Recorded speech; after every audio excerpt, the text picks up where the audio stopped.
Yes, I'm back in the startup life, running hard, and then also recalling all of the lessons that I've been teaching founders over the last several years. The tasks that would typically be done top of funnel, maybe this is maybe in a doctor's office, it may be a receptionist, but you're not going to train these people to be salespeople, right? Your role is as a fire starter, right? You have to convince team members to join you in this journey. You have to convince customers that this is something that they should be willing to take a risk.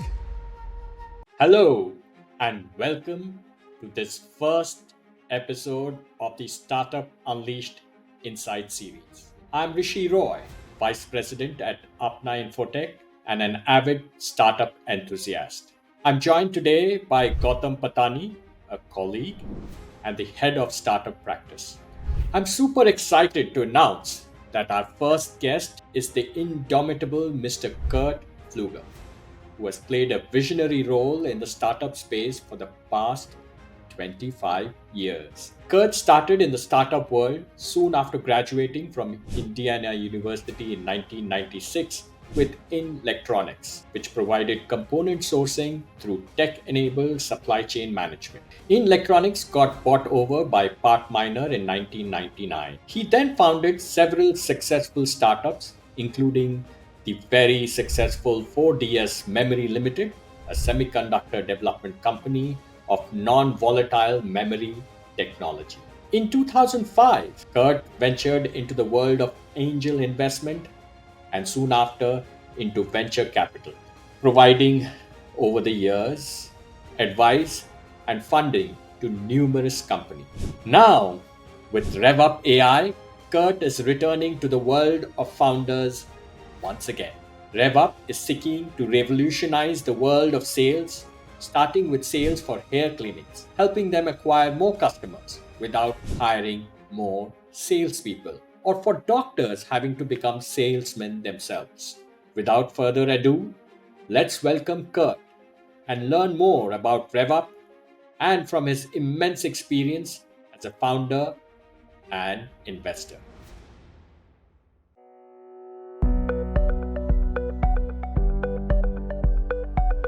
Well, actually, why don't we get started with that? I mean, AI is all the rage, and I can see that you've got into the current startup RevvUp.ai. Why don't you just give us a brief overview of what you're trying to achieve there? Yes, having spent my earlier years as a startup founder and then subsequently becoming an investor, both as an angel investor, then as a venture partner with a couple of different funds, I realized that what is happening right now with AI is, I think, an unprecedented opportunity. And I'm sure that you guys see this as well. And it was there's all the really top-notch folks that I know, having come from Silicon Valley, the San Francisco Bay Area, it's just become a march for a lot of amazing founders that are doing amazing things. So that was kind of my inspiration, having talked with a lot of folks there over the last year and seeing what was happening there. And obviously, when OpenAI released ChatGPT, that just opened the floodgates for your imagination to run wild and what could be done with this. And so what we found now with RevvUp.ai, I have a co-founder named Nick Elwick, who's been a developer for a number of years, and we were ideating on what we could do with this amazing opportunity by utilizing LLMs like ChatGPT to create automation for enterprise. And so if you think about all the ways that you could eliminate the kind of menial tasks that today are done by humans and allow AI to cover for that, then you have an amazing opportunity to increase efficiency, affect the bottom line positively, right? So you're now maybe you free up your talent to focus on more strategic things. And so this is really the impetus for RevvUp. And so what RevvUp has become is a chatbot for sales and customer service. And we're really focusing now on the medical space because we see, there are a lot of features within the chatbot that need to be present, including HIPAA compliance. But it has applications. RevvUp can be used. The chatbot can be used in a number of other verticals. And so Yes, I'm back in the startup life and running hard, and then also recalling all of the lessons that I've been teaching founders over the last several years. That's amazing. I guess once a founder, always a founder. Exactly. Right. And AI is truly inspiring. I mean, we are using it every day here ourselves. Companies also getting into some AI development. Our CTO is doing research on it and building up a small team.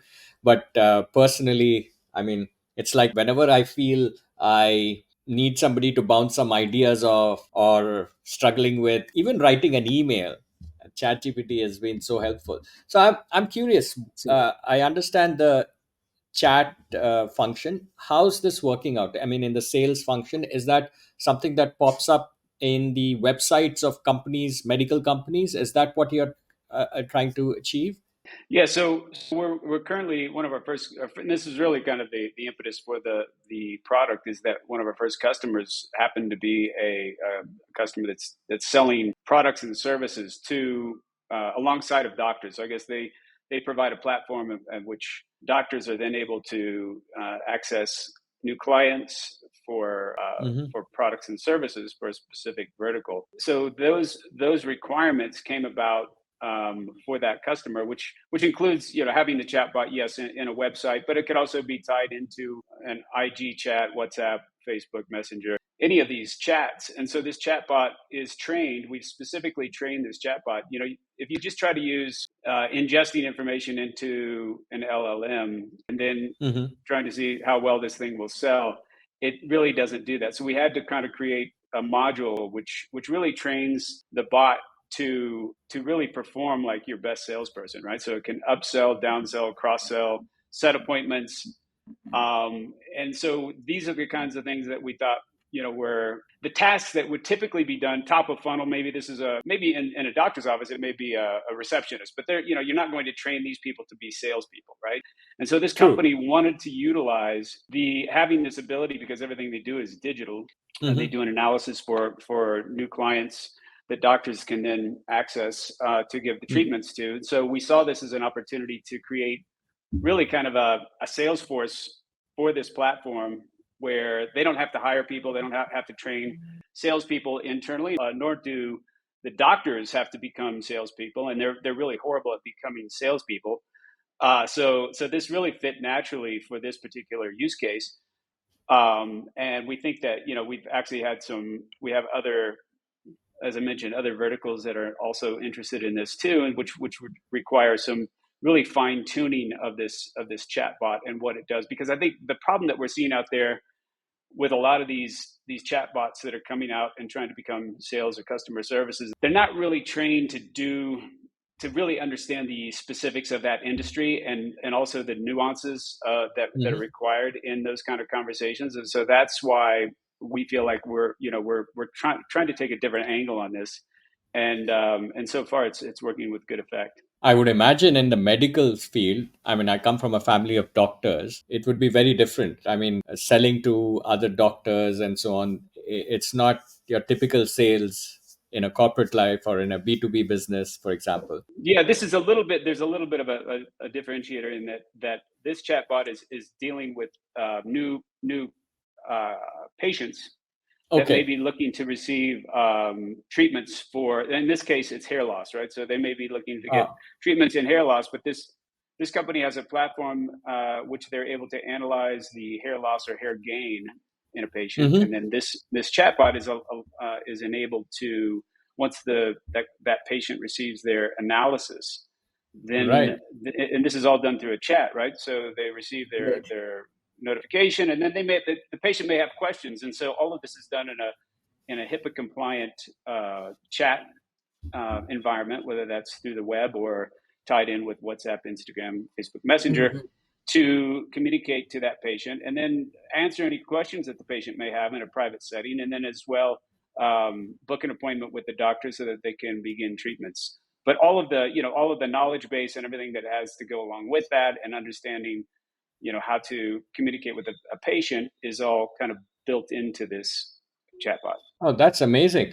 So I was thinking, okay, so from a patient, hair loss, which is a sensitive topic, you don't want to talk to everybody. You find it a little difficult to talk to even a receptionist, for example. And maybe this is one of the cases where I would love to talk to an AI if the AI is knowledgeable enough. I mean, we have tried chats before, right? Facebook had come up with some bots, Microsoft had bots, and they worked to an extent but didn't work well enough, and people were not therefore comfortable using it because you weren't sure of the quality of information that's coming. And I think with AI coming in and these large language models, we probably are getting to a point where the bots are probably going to be better than humans in certain cases. Yeah, And absolutely. this I might, mean, this is why it's so exciting, right? And then we start with chat, and then we'll move to voice, and we have a team of guys working on this now. So I think this is like, to me, this is really exciting. I've not been this excited about it, this kind of a transformational technology in a long time, and I think this is kind of breathing new life into myself and everyone that's in this space and working on these. It's just every day is a new discovery, and we're learning every day, right? So this is it's very exciting. yeah, I have a 12-year-old son, and I teach him maths. And one of the tools that I have started using is Khan Academy. I don't know if you know of it, but Oh, it's sure, basically of course. something that he can go on his own and learn. And I mean, the analogy I'm finding here is he finds it sometimes easier to learn on that than from me, because there is no human element. So he can make mistakes. There's no problem. Same here. You can share your secrets, and there are many such things, right? Many diseases or in the medical field itself where you wouldn't want to talk unless you're forced to, and maybe just the doctor is the only person who you would want to share all this. And this would be hair loss is a great example, but anything else as well. There are many things you want to keep private, and AI somehow I feel comfortable with. I feel okay, that's not another Yes. human, there's no judgment happening. But I think it's going to be far beyond medical. I mean, sales is something that a lot of companies struggle with, especially small size and medium companies. They can't invest enough in proper sales force. They might have a great product or a service, but having a good sales force is expensive, and many companies can't invest in those. Yeah, it's expensive, just on the human capital side, and all the costs associated with that, right? It's not just that you hire a person and you've got the baseline cost of their salary and their benefits, but you've got the time, and that becomes and small and medium sized businesses, that can become extremely expensive. Your time, right? What we're also seeing is that these days, if you try to contact a business, if you I don't know if you've tried to reach out to businesses lately, but whether it's a restaurant or a small medium sized business, they just don't even answer the phone anymore. So they're all relying on chat. And the problem for a lot of these companies is that, well, we don't have time, or we only have one person to manage these chats, and so we may be missing opportunities. And so this represents an opportunity to kind of automate all of those tasks within that chat and create that top of funnel sales that you really really want to do, so that you can really focus on closing the customers that are meaningful to your business. And I hear it from a lot of the businesses that we've talked to, is that they just get inundated with just the most basic kind of questions that are all represented on their website or in their FAQs or what have you. But customers are just need that hand holding, and they want to ask some very basic questions, which could be found, but they just need that interaction. So I think that's why this chatbot is very valuable, and I think it'll continue to be valuable as we move forward and then move into the voice side of things too. Yeah, and from a customer perspective as well, I feel this is great because you're right. When I go and buy those services, increasingly companies have been over the last few years, as you pointed out, have moved towards chat, and but the problem is that the live agent or the salesperson on the other side is inundated. They don't have enough resources, so you end up waiting. They initiate the chat, and then suddenly they are not there. You're waiting for 2 3 minutes. You're asking, are you around, are you around? And you get frustrated. You have a busy day as well, and many times you come away and say, okay, now I need to go somewhere else if they can't even answer a few basic questions on time. And this will solve it. Oh, I'm very excited as well listening to what's coming up. And I'm thinking when you might move out of medical field And we are a software as a sales company, and I can see already there are ways. We are a medium-sized business here, and most of our business comes in through referrals, and sales is difficult as a resource to invest in. And as we get in, and we are launching a product as well, so I can see huge use cases for this Yeah, as well. absolutely. Yeah, we'd love to work with you. As a matter of fact, yeah, we have other use cases, which are SaaS companies, call centers. Yeah. A lot of just the use cases are endless, and I think there's value in all of those for this type of chatbot. Yeah. Oh, well, that's great. So, from the very recent, let's move back to where you got started. I was going through your LinkedIn profile. We were doing some research, and we saw that you had some recommendations in a different era, probably where you started with memory, and that was probably one of your first successful startups. Yeah, so actually, I mean, even before that, my very first company was really in the supply chain for electronic components manufacturers, a very niche kind of business, which started out as really like a service business for those customers, and then grew into this idea that there was just a lot of the information that electronic components manufacturers and the manufacturers of electronic goods didn't have a lot of information on cross-referencing components and being able to find availability or inventory availabilities. And so this kind of created the platform that we developed, which was allowing customers that were building electronic goods to cross-reference and then buy components, and it's particularly when they had supply chain exceptions. And so that became a very successful business. And I was dealing with all the big guys,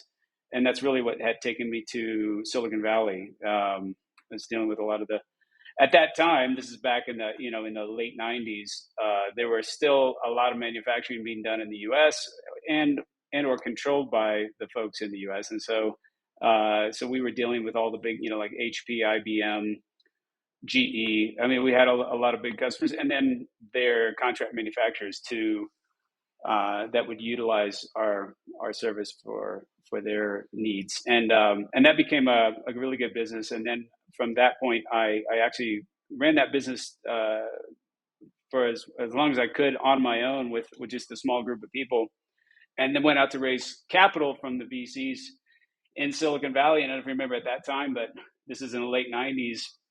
The dot-com boom was happening, and the VCs, it was strange. Everyone I talked to, that they wanted to, they had interest, but they were also focused on what was the flavor of the day. And if you remember at that time, that was like online pet food stores, right? That was like the thing. And it was striking to me how, and I think it still happens today, right? There's kind of this herd mentality that happens. And so at that time, I was in discussion with another partner, and we ended up doing a deal to really have the company acquired. And I went on to work with those guys for a couple of years, and then went off and kind of started looking at other opportunities within my network. And what I found was that a lot of the entrepreneurs that I was working with, a lot of friends of my network that had come up with different tech, a lot of them were just building tech on something they thought was useful versus really finding a need to solve, right? And so I really kind of gravitated into the technology that I thought would really solve a problem for an industry. And so that led me to, as you mentioned, the company that was doing the semiconductor memory technology, which was something completely new. I didn't know anything about that.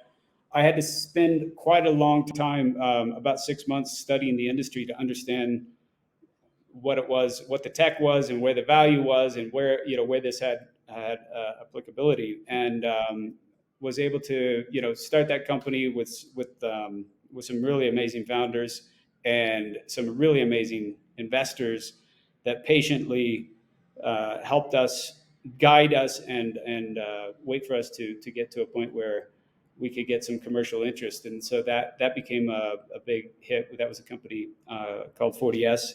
And I was very fortunate to be in a group of as I said, not only the team members that were there, but also the investors, because I think those guys were,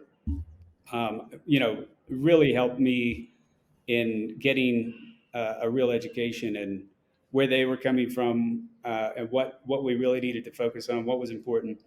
So that, as a young CEO, that was a very valuable lesson, and I've tried to take those lessons and share those and pass along that you know that knowledge and those values to all the startups that I've been working with in the past, as just as an investor as well. So, Kurt, what I understood that you started with electronic goods, that is totally hardware side, and now you are into AI.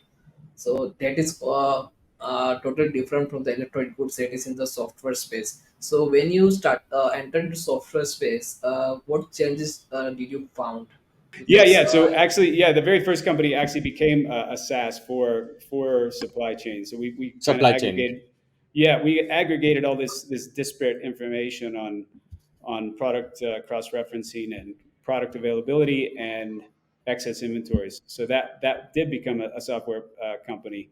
And then I went into hardware, which was the semiconductor company, which is really more of a material science development company. And then from that, I got into Web3, where I saw, obviously, this is back around 2013. I bought my first Bitcoin. I thought that was amazing, and all of my friends in Silicon Valley told me I was crazy, that this was a scam. But I thought it was something worth investing in, so I invested in Bitcoin at that time, and then stayed along, following, charting the industry, and then obviously we had the advent of Ethereum, and that created smart contracts, and then that opened up a whole new landscape of opportunity and activity that was happening in that space, where, again, some transformative technology that could really make a difference. And I think that the challenge that we saw, and I've worked in that, for 5 or 6 years with various startups, made a lot of investments and co-invested with a lot of venture funds. But I think, what we see happening is that that emerging technology, that emerging market has had its challenges. As you've seen, it's very high profile. The U.S. stands in regulatory side, and where that's gone around the world, and countries that have, that were friendly to Web3 and crypto and the decentralized digital currencies. A lot of them have changed their stances, and so that's created it's created kind of a barrier for a lot of companies to enter, and also to have success, because there's this uncertainty in that industry. And I think that, having been along that journey for several years, when AI started, really when ChatGPT was released almost a year ago, it just opened up a whole new floodgate of opportunity. And I think you saw, like, there was an initial interest where, they had just 100 million users in no time, but then you see Yeah. that interest is kind of, dropped down.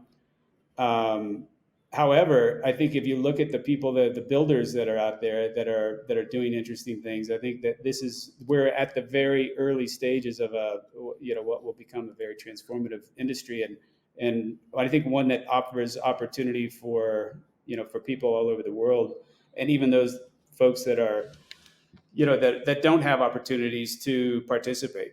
So I think this is why this is a very interesting and exciting time for AI. You mentioned that when you first started off, and you had a good set of investors from whom you learned a lot, and then those learnings you have now carried on as you became an investor. Maybe could we go into those a little more, in terms of both uh, from an initial founder's perspective. What would you advise uh, founders who are first starting off with the new ideas, and probably taking their first tentative steps, trying to raise funding? What would be the Sure. top three advice that, from your perspective, you would want to share with them? Yeah, absolutely. I mean, I think that today, for any startup founder, I think it's important to, to get your idea worked out as well as possible, to find to find customers that find value, right? If you're solving a problem, then there should be customers that are interested and then also willing to pay for that. And to the extent that founders can do that, I think that's it's a more powerful position to be in when you go out to look for money. So if you can find customers that are willing to pay for your MVP, right? It's demonstrating to investors that there's something here of value, that someone finds usefulness, and they found it so useful that it's solving a problem for them that they're willing to pay for it. So that, even if it's at the early stage, I think that's super important. I think also that I think another trap that the founders get into is kind of trying to become everything that everyone else is doing, right?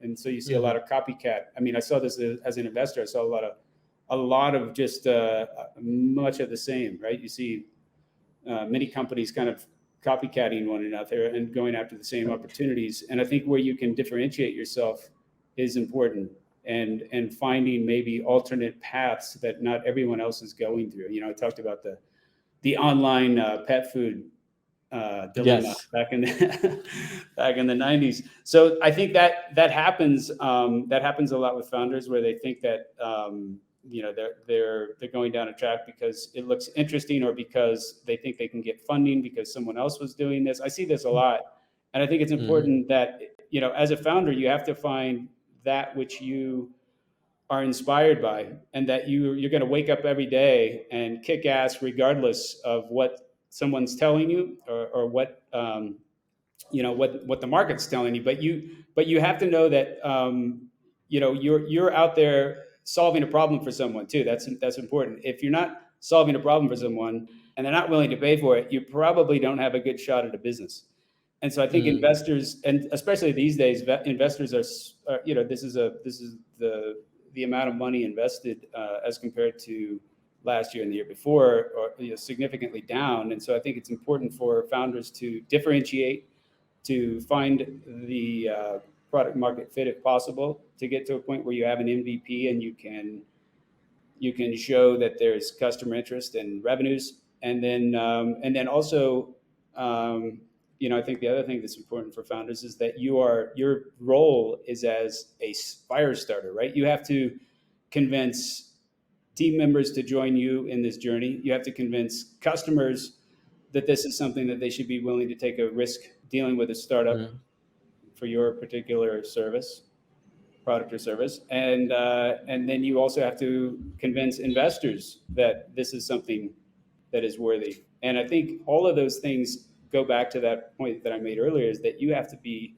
absolutely a believer in what you're doing, and you have to be able to convince others, and they have to sense that in you, that this is not just some opportunity we're doing because we think we can get a good valuation because this is an AI company, or we think we can get we think we can attract these kinds of valuations because it's an AI company, or we can attract these kinds of investors. All of that gets washed out if it's not real, and that real has to come from within you and within your belief that this is a worthy cause, something you're passionate about, and something that you can deliver value for everyone. And that includes investors, your team, yourself, and your customers. Right. Kurt, having been a founder before, one of the things that I guess every founder will appreciate is, even though they might be passionate, and we've all started businesses because it's the in thing as well, and probably passion wasn't the number one thing. But let's say on the businesses where we are passionate about it, we believe in an idea, we start going down, and then we face trouble, whether it's raising money or the product's not coming along well. When we try to build the MVP, challenges getting customers, different challenges all through. And as a founder, that's it's quite a lonely journey. If you have a co-founder, that's great. How did you deal with that in your life? I mean, these challenges when Mm-hmm. you felt, yes, the idea is great, but there are always naysayers, the investors saying, no, I don't think this is going to sell. Sure. Think of something else, or something Yeah. like that.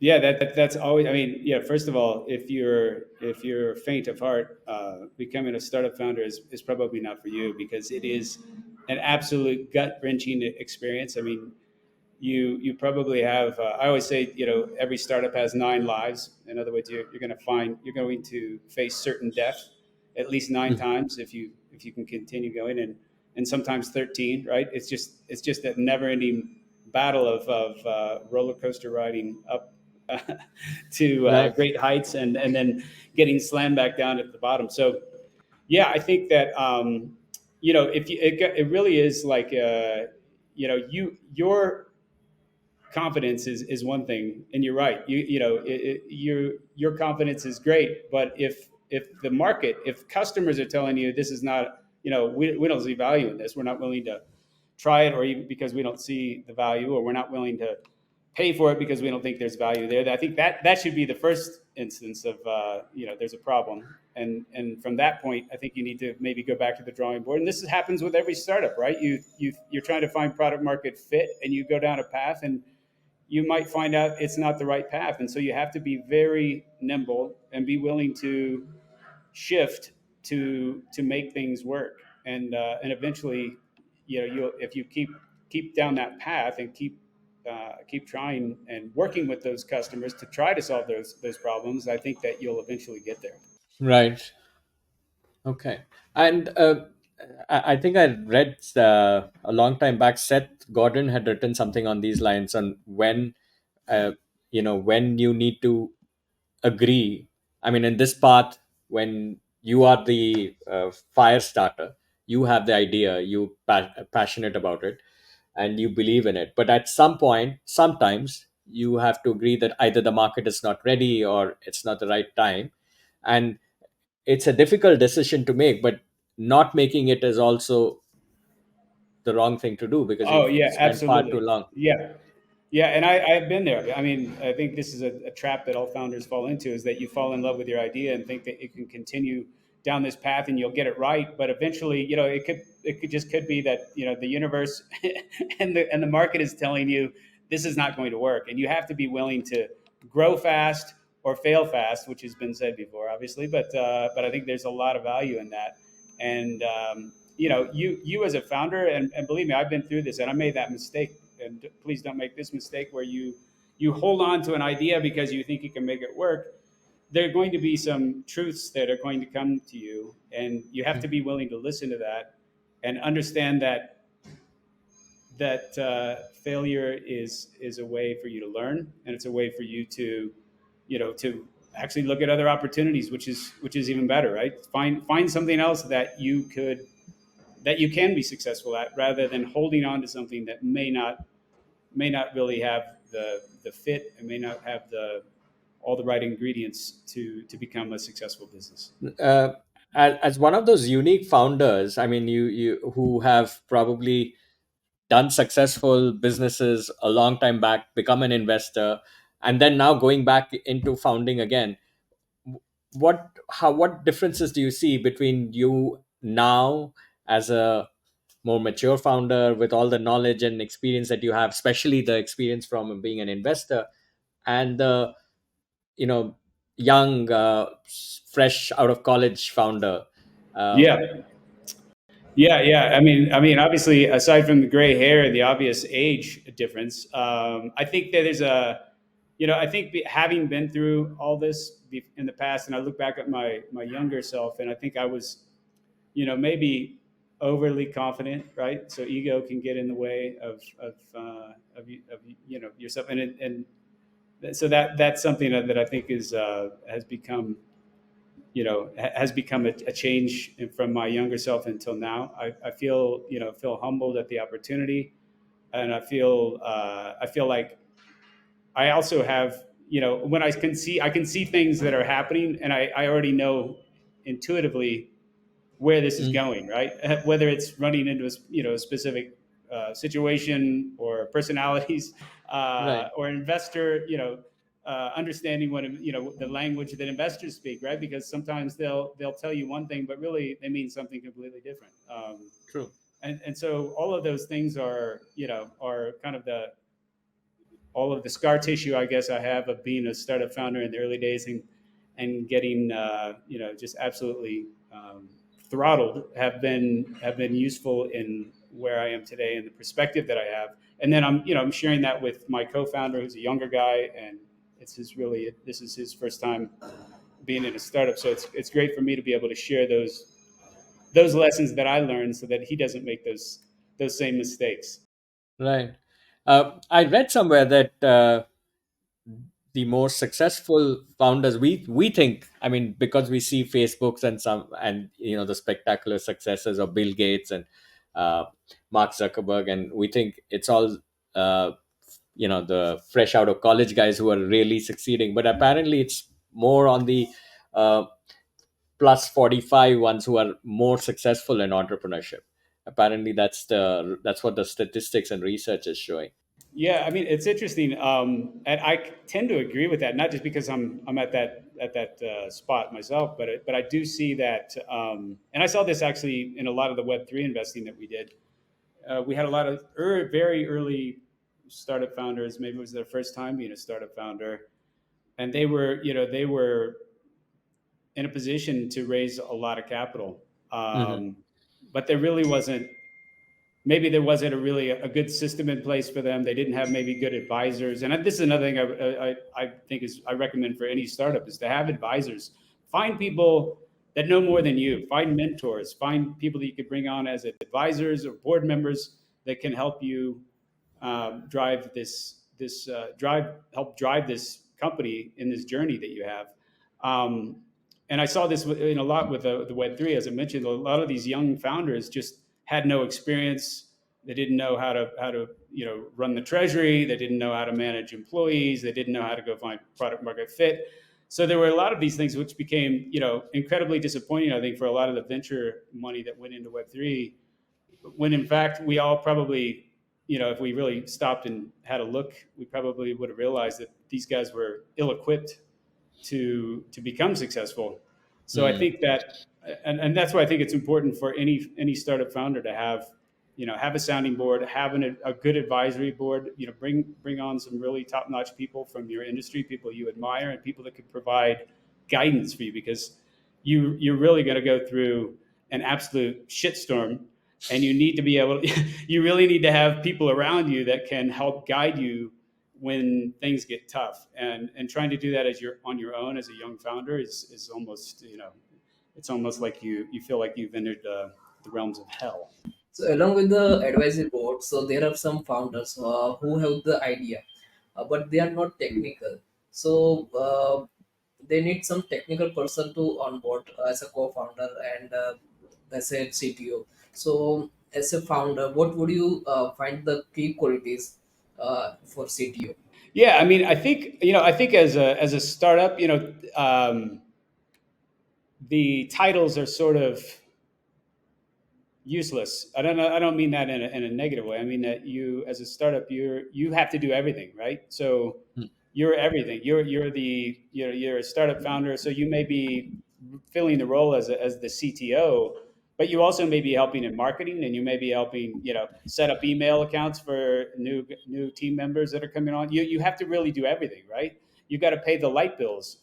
You've got to do it all, right? So you're really doing accounting, technical side, assisting in marketing, dealing with even investor meetings, right? So you really become an integrated piece of all of those things that are happening. So, but I think when you get to a point where you want to have a CTO, I mean, hopefully you've found that person at the early stage of the company. So someone that has the technical chops to drive the technology forward. But if you don't, and you have to go find those people, then I think that becomes even, that can become an even more dangerous step, right? Because if when you bring someone into your company as a startup, I mean, it's profound. You don't have a lot of people. There may be one or two people in the company, and now you're bringing in this new person. So that person has to fit on all levels. They have to be able to work well with you, have to align in your vision, have to be able to attract new talent and deal with clients and investors. So all of the things that you're doing you almost want to find someone that's really on the same, has that same energy level. And I think this is important, finding someone whose energy matches your energy. And then I'm not saying that they have to be exactly like you, but I just think that their energy has to match your energy. That you're finding that person that you connect on a level where they understand that this is skin in the game, and you're really going to give it your all to make this thing work. So, Kurt, that you brought up an interesting point. You started this recent venture, RevvUp, with a co-founder. How would you suggest someone goes about finding a co-founder? Someone gets a good idea, they want to get started, um, but then this whole thing about getting another co-founder, especially for skill sets that they don't have.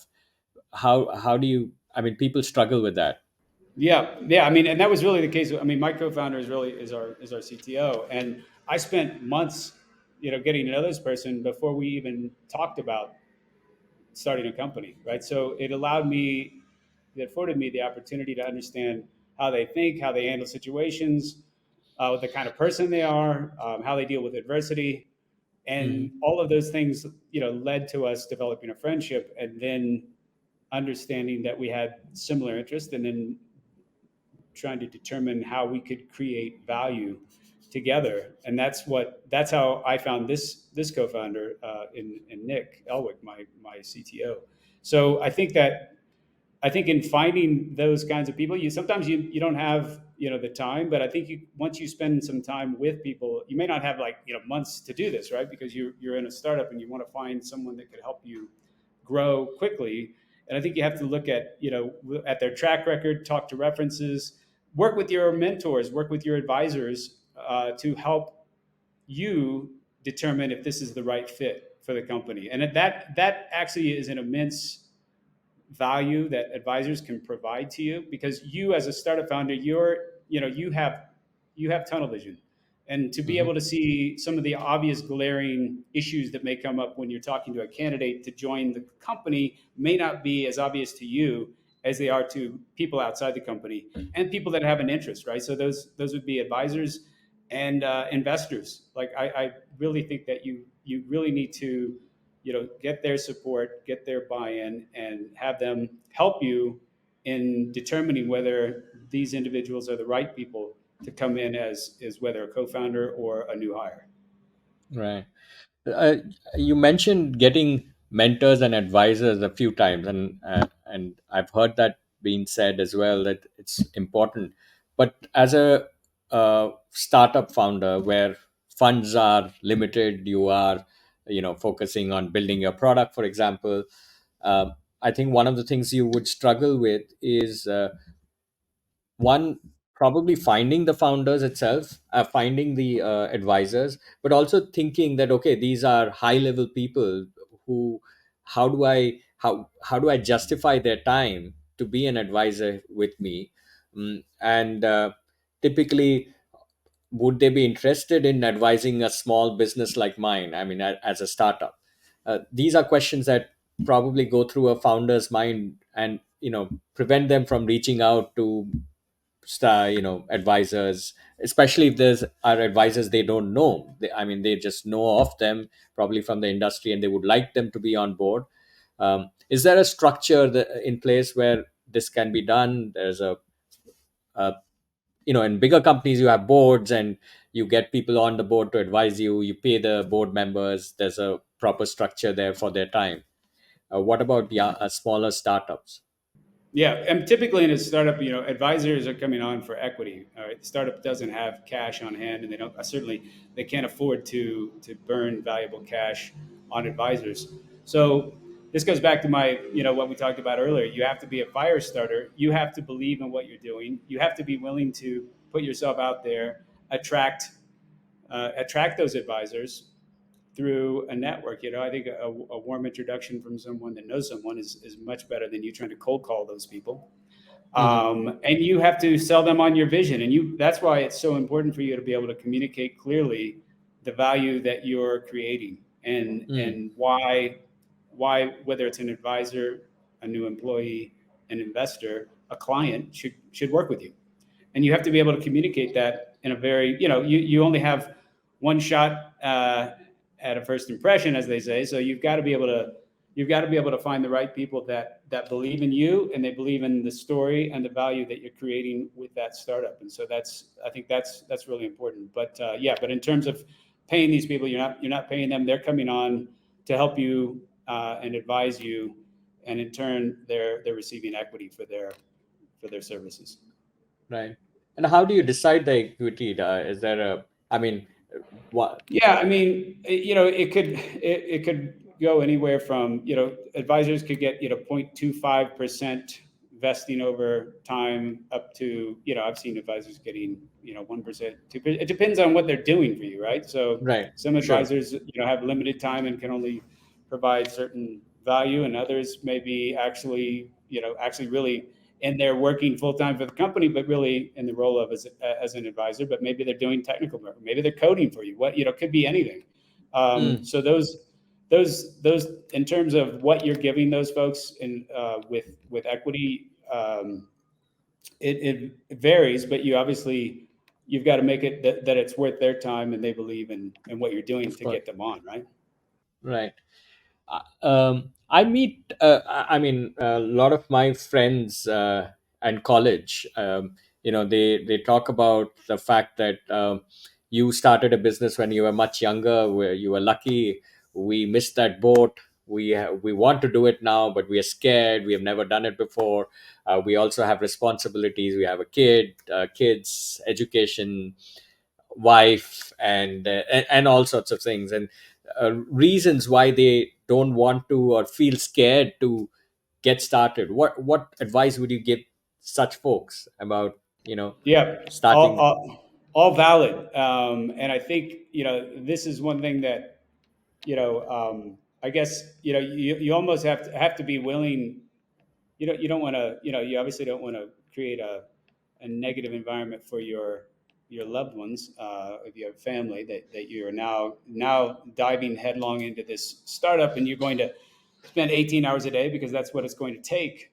But I think it's important to have that discussion with them that you've decided to make take this risk, and it is a risk. I mean, you have to be willing to risk, a lot of things. Your time, those relationships may suffer as a result of you becoming a startup founder. And I've actually even seen, a lot of I've actually seen investors that also recognize this, and that's why you see a lot of younger startup founders, because they realize that maybe the older founders, or at least this is their thinking, that the older founders, may have family, they may have wife and kids, and so therefore they won't be giving it as much time. Whereas these younger guys will sleep on the floor and eat cans of beans and ramen to survive, and which I think you could see, you could see it both ways. But in terms Mm, of, I guess my advice would be for someone that's looking to do this, it is a risk. You have to be kind of willing to throw it all on the line, and I mean everything, right? It's like, it becomes it becomes your baby, and it can be mentally taxing, and it can be financially taxing if you're not generating revenues to be able to pay yourselves a salary. mm, And then, on top of that, and if you are doing that, then hopefully you can go raise capital to go, help the company grow much faster. But all of this comes at a cost. And so I think, yeah, if there's a risk, if you have an aversion to risk or failure, this may not be for you, because not every startup is going to work out, right? And most of them don't. So that's that kind of, that. And I tell you, the best startup I ever had was the one that I started in the very first one, because I didn't have to go rate. I mean, I was able to generate, I was bootstrapping this thing, and able to generate revenue from customers, versus, mm, getting into an early stage company where then we needed some time to really develop product market fit and bring on the right people to build this out. So therefore we had to raise some capital, and that's why I think it's really important to find those businesses where you can generate revenues. It's a heck of a lot easier to go to investors to go raise money when they know that you're on the track to revenue and profit. mm. True.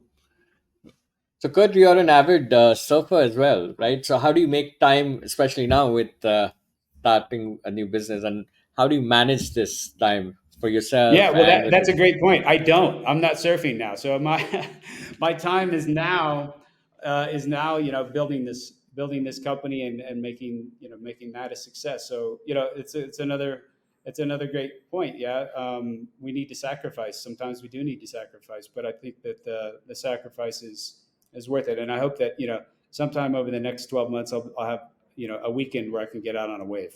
Well, we hope the same for you. Um, do you also, is there something that you're reading now that's interesting, exciting, that you would like to share with us and our Well, listeners? I have read a lot of books in the past, but I think what's interesting for me now is the folks that I follow on Twitter. I think there's amazing value there. Hmm. There's some great information you can glean from that and participate in that, and that's been great.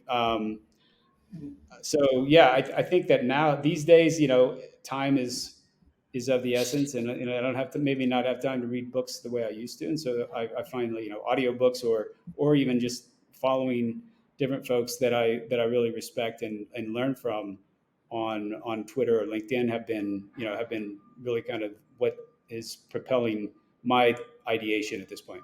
Kurt, thank you so much for all the time that you've given us. And we'll learn a lot. I hope this inspires both young entrepreneurs as well as older would-be entrepreneurs who are thinking about taking that step. They also get a flavor of what it takes to be there. Um, Exactly. and we are very excited about RevvUp and having understood what it can do. I can see lots of potentials outside the medical field itself and in the medical field. And once you add voice, that's a scary proposition. I mean, a lot of salespeople might start wondering you are going after their jobs. Right. Yeah. No, it's been great, guys. Thank you very much. I appreciate the opportunity, and it's been great. And I mean, I know, I'm not really. I mean, maybe we didn't get into the all the super detail on this, but I mean, I'd love to, I'd love to come back when you have another opportunity, and we could focus in maybe on a couple of things that might be useful too. Yeah, and Gautam has. I just to close. Gautam is going to Dubai next week. I remember came across a video of yours. You were there a couple of years back. You were speaking. There was a video on. Yeah, the Gautam happens to be going next week for the first Oh, time. great. Oh, great. Yes. Enjoy. There's a Yeah. lot happening over there. So I'm going to attend the Gytex event, and it would be my first international trip. Very good. Well, I hope you Yeah. enjoy it. There's a lot of Yes. opportunity over Yes. there. Yeah, I will have the opportunity to learn more from leaders like you, and I think I will able to execute more ideas, help them to execute more ideas. Excellent. Excellent. Well, guys, thank you so much. I look forward to Thank the you. Thank next you very much. conversation and talk to you soon. Thank you. Absolutely. Bye. Bye bye.